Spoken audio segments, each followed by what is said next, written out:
Eve service, New Year's Eve, where they start and they like each pastor kind of builds upon the next pastor, and whoever can flip the church upside down the best wins. So they put me in at around the 9:30, 10 o'clock service. And the previous two had already flipped the church a couple of times. They had run up and down the aisles, and I said, open your Bibles in the same tenor that I have right now. I tell you that to let you know that the white people didn't make me speak like this.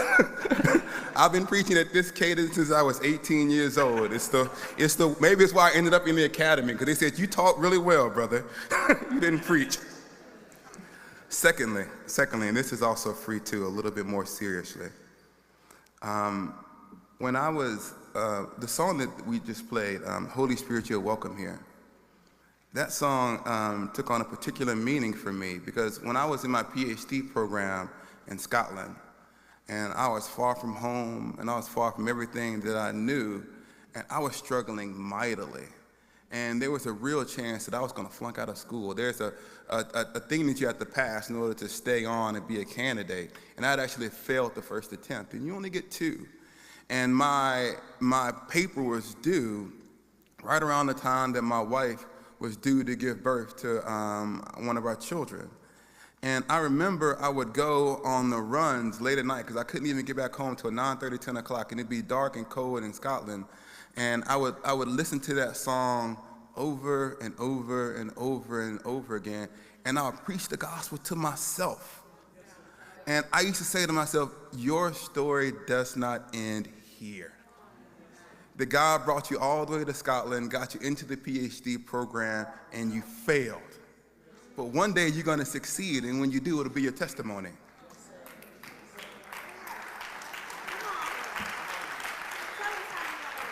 This was before there was a call and response conference, before there was a Northeastern, well, it existed, but they didn't know about me. And so for anyone here who feels like they're going to a place where God has abandoned them, let me tell you, even if you die, your story ends in victory.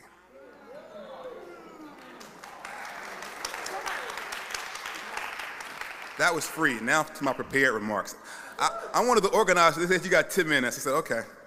They gave me the mic. I'm done when I'm done. Okay. But I'll be brief. What you're going to hear now is just a little bit of my story and the way that my story touches into the wider things what we're trying to accomplish in this conference. So forgive me if I'm not excessively theological over the next 10 minutes. By the summer of 1998, I had made the long journey from poverty to the edge of a new reality. In many ways, I was a stereotype. One of 4 children of a single mother making his way out of the all-black inner-city high school with a low graduation rate, y'all been to those, to college at a prestigious all-white university. A football player, turning to athletics as a way towards a different life. But I was actually wide awake. I had no dreams of the NFL or riches. I wanted to be a high school teacher, and the 35810 zip code, J.O. Johnson High School, were the sum total of my imagination. I wanted to do for others what had been done for me, provide a path to college and out of the neighborhood that clouded out the aspirations of so many. Of course, I believed in God. Who else could help? My theology, if you could call it that, was immediate and basic. I asked God for help, and he said yes. I remember our exchanges. I said, if you would keep me safe on the Fridays and Saturdays of the springs, falls, and summers of the 90s, regardless of my condition, I would stumble into church. And I did, almost every Sunday. He kept his end of the bargain, and I kept mine. I remember my last day of life in Huntsville, Alabama. I would visit there, but to my surprise, I would never live there again. I was all packed in my Delta 88, the fake version of a Cadillac for the poor black people, ready to begin my new life in college.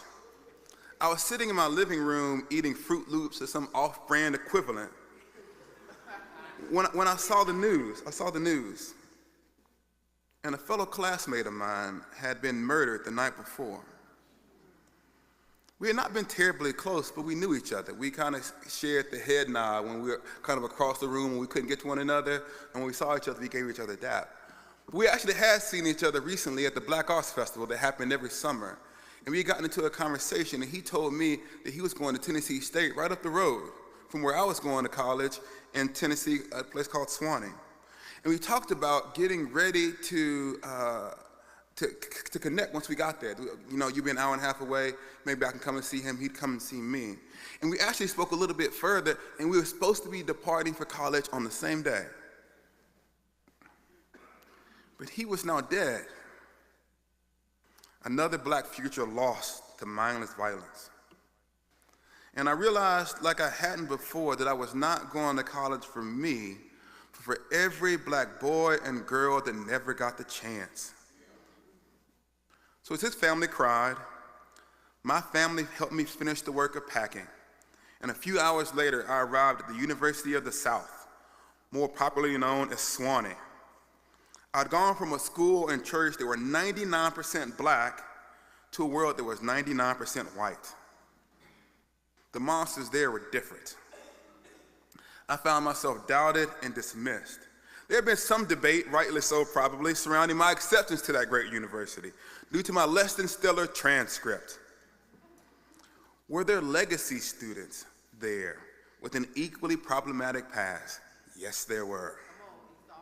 For my family had been laboring under Jim Crow when the trustees became distinguished alumni so that their children could get into the school. But much to everyone's surprise, I did not fail. And here I got to give you a little bit of insight into the weird culture of Swanee. They have this thing called the Order of the Gausman. And if you get a certain GPA, you get to wear like the graduation gowns to class. And the advantages to that is you get the first dibs to sign-ups, and you get to get a day early for spring break and come back a day late. It's kind of like structural racism like encoded, because if you don't get a good grade the first semester, then you get the last pick of classes. And who's best equipped to succeed immediately? Students who are prepared. But anyways, much to people's surprise, I joined the Order of the Gausman my freshman year, which is something that was very rare for black people, much less football players. I found myself then in a different situation. I suddenly became the counterexample, the proof that black students could succeed if given a chance. The white administration began to pride themselves in their open-mindedness. The awards that I won my freshman and sophomore and junior year then were not so much for me as they were for them. Growing up, I knew how to avoid danger. Right? I knew how to walk into a party and tell when it was going sideways. I knew how to look into a man's eye and figure out, will he punch me, will he cut me, or will he shoot me? Right? Was he really about that life? And the difference could mean your life. But these were new dangers. Right? How do you maintain your sense of self when all around you is different? I didn't have my black church. I didn't have the community that reminded me of who I was and why I was there. So I lost myself. You ever been there? Just lost yourself. Instead of trying to help my community, it became about proving to others that I could do it, that I was different. And I wanted what they had. They were free of community responsibility. They could be whoever and whatever they wanted. We had one black professor at the university, and he taught African American history. And when I first met him, it was kind of like a balm in Gilead. Yes, there's one black professor who gets it, who understands us. But then I began to look around, and I saw that like the other professors could teach up and down the curriculum and up and down the timeline. They could talk about Russia and Rome and South America and Europe. And we were stuck telling the story of our capture, assault, enslavement, only to be followed by the unending stream of laws and customs that threaten to rob the joy of black life. Do you know what it is like to grow up in Alabama and not simply read about the history of Jim Crow, but to see its legacy made flesh in the broken lives around you? Quite simply, I was tired of hurting. I was tired of weeping for my people, and there was a way out of the pain. I had to be quiet, talk about something else. And I made the mistake of believing that the world was changing for everybody as it was changing for me. So when I had a dramatic adult reconversion in college and turned to the Bible again, that's for the first time, I still love the Lord and I still love my people, but I was not sure that I was ready to suffer for them, to orient my life around their freedom as well as mine. So I lost myself. Some years later, a decade later, in summer 2013, I found myself again on the way to school. This time, I was beginning my PhD in New Testament at the University of the South. I was at the University of St. Andrews in Scotland. I've been granted the privilege of studying under a man named N.T. Wright, one of the top New Testament scholars in the world. But this summer, I have been rocked by another death, not of a classmate, Trayvon Martin, who had been killed during the previous winter. And I watched his trial play out as I readied my family for our overseas trip. And I remember turning to the community, the kind of the evangelicalism that has shaped me over the last decade, and finding the disdain completely unnerving. I had been relatively quiet for the last few years, but I thought we all knew the game. And it was almost like, let's activate this. Let's just activate this consensus. But I was ignored. And I think that everything that we would see 3 years later was right there in that moment for the people who had eyes to see. I'm talking about the election. Okay, so I was being subtle. This is a truth-telling conference. Right? But what could I do? I had a career path. I was going to be a New Testament scholar. I was going to unravel the mysteries of Paul and the law, and everybody was going to read my books about things that had nothing to do with black people. So I went to work on my doctorate, but death again stalked me. The back end of my time as a student in Scotland is what I refer to as the Second Red Summer. Those of you who know about the first Red Summer, it occurred in 1919, when black soldiers were returning from war abroad to be met with the lynching tree and riots. It is because these blacks had seen expanded freedoms and they came back to this country expecting more, and they were beat back at the cost of their own lives. But this time, this occurred towards the back end of the Obama presidency. You remember that? It's really the summer, fall, spring, and winter.